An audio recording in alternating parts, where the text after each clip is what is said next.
Hello, everyone. My name is Rekha Karki, a program data analyst for the Alliance for Innovation on Maternal Health, and I'm joined by Indrabir Seni, who is also a program data analyst for AIM. This presentation will review the implementation and evaluation of the Data Support Committee of Learning. For those who haven't heard about AIM, I just want to give a quick overview. The Alliance for Innovation on Maternal Health is a national cross-sector commitment designed to support best practices that make birth safer, improve maternal health outcomes, and save lives. Our program is supported by cooperative agreement between the Health Resources and Service Administration, HRSA, and ACOG, American College of Obstetricians and Gynecologists. Moving on, the objective of this presentation is to describe the purposes and structure of the Data Support Committee of Learning, to talk about how Committee of Learning evolved each year based on feedback and to meet emerging needs, and lastly, to describe the reach and impact of the Committee of Learning. So let's get started with the background and purpose of the Data Support Committee of Learning. AIM developed a Data Support Committee of Learning to address common data needs in a group learning setting. Data Committee of Learning is a collaborative-based and interactive series of monthly educational offerings that engage participants in peer learning and provide opportunities for individual technical assistance with expert faculty. The goal is to strengthen and support data-driven quality improvement processes and to make data approachable and actionable. Here, I'm going to cover how we started planning out for the Data Committee of Learning. In year one, we identified common data needs through informal feedback from state and jurisdiction teams. Then we held 3 meetings with AIM partners to outline priority data topics and discuss strategies for engaging AIM teams. After planning, we developed curriculum with topics focused on data lifecycle, including data collection, analysis, and evaluation. Then we identified experts to lead interactive sessions. In year 2, AIM started planning out internally to identify opportunities to refine the Committee of Learning structure and improve its format. In addition to states and jurisdiction, Year 2 Committee of Learning was expanded to include hospital participants and MHI awardees. Then we developed curriculum that included topic focus on supporting hospital-level data processes. Lastly, we identified subject matter expert to lead interactive educational sessions. For year 1, the registration was open to state and jurisdiction teams, as well as SSDI MHG awardees. In year 2, the registration was expanded to include hospital participants, as well as recipients of the State Maternal Health Innovation and Data Capacity Program MHI Award. There was a supplemental funding opportunity tied to both years of Data Support Committee of Learning, but the expectations were slightly different. Year 1 supplemental funding application was integrated into registration, and 7 states were awarded supplemental funds based on participation. In year 2, supplemental funding was available on a rolling basis with a separate application process. Year 1 had 2 enrollment tiers with different participation expectations to support varying participant capacities. But in year 2, there were no enrollment tiers. Talking about format and structure, year 1 educational offerings were 90 minutes in length with 45 minutes faculty presentations and 15 minutes for questions. 2 states who received supplemental funds presented brief reports out for 30 minutes. Office hours with the educational offerings faculty were 90 minutes in length, and state teams were assigned time slots after registering through Zoom.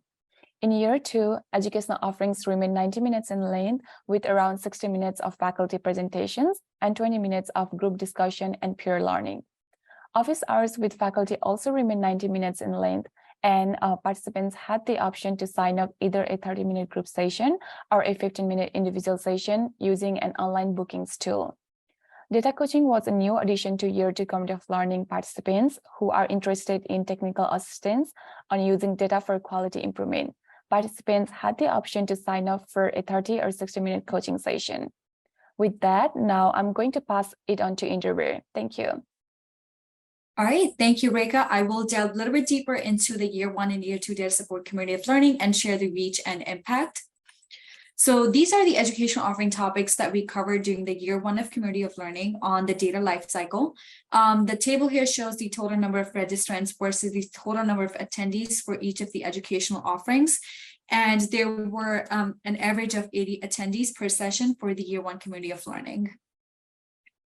And these are the educational offering topics that we covered during the Year 2 Committee of Learning, which focused on supporting hospital quality improvement data processes And we had about 89 attendees per session, which is an increase from the year one community of learning. Next, let's discuss the reach and impact of the data support community of learning. So in year one, we had about 78 registrants representing 36 states and jurisdiction teams, including 10 SSDI MHE recipients. And in the year two, we had about 191 registrants representing 44 states and jurisdiction teams, which also included the 9 MHI recipients. And 73 of the total registrants were hospital representatives.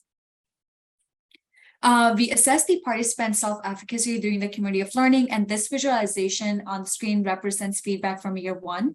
Participants were asked to rank their self-efficacy for each of the educational offerings learning objectives before and after the community of learning. And on average, respondents reported that they were more confident in their ability to apply the educational offerings learning objectives to their work after attending the data support community of learning, demonstrating the self-efficacy gained through the community of learning. At the end of each educational offering, this visualization is also from year one.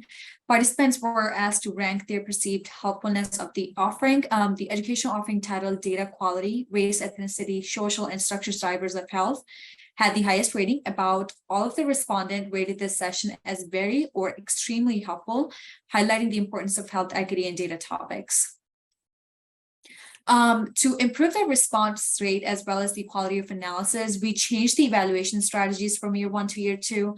So in year two, participants were asked to rank their self-efficacy for representative learning objective before and after attending each session, not at the conclusion of the community of learning like we did in year one.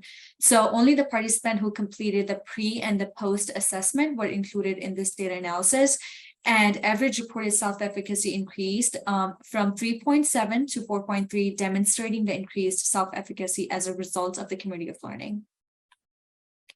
At the end of each educational offering, participants were asked to rank their perceived helpfulness of the educational offering.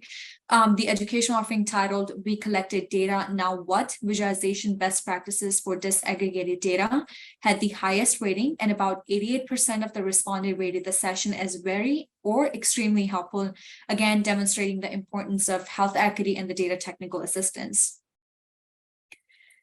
We had some lessons learned along the community of learning based on participants' feedback and an evaluation of the internal planning and the implementation processes.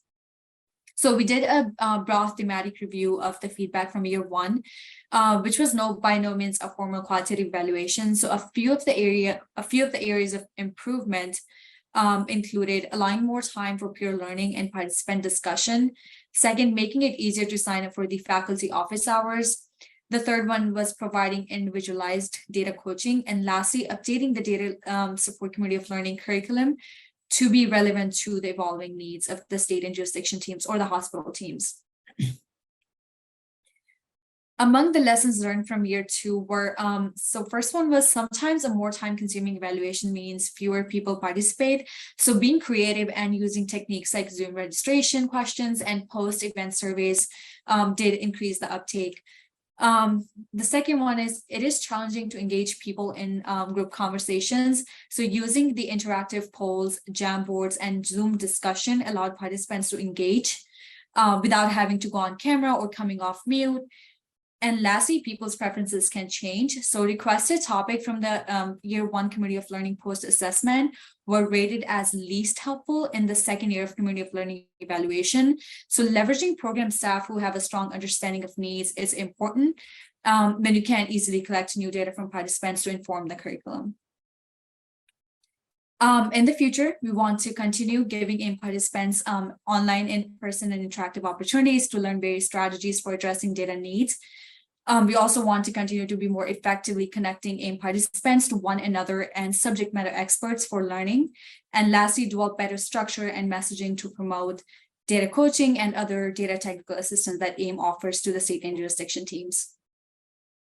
All right, thank you all for listening. For more information on the Dashboard Community of Learning, please feel free to visit our website at safeofbirth.org. And if you want to learn more about the educational offerings from the Dashboard Community of Learning, you can scan the QR code to access recordings on our Vimeo channel.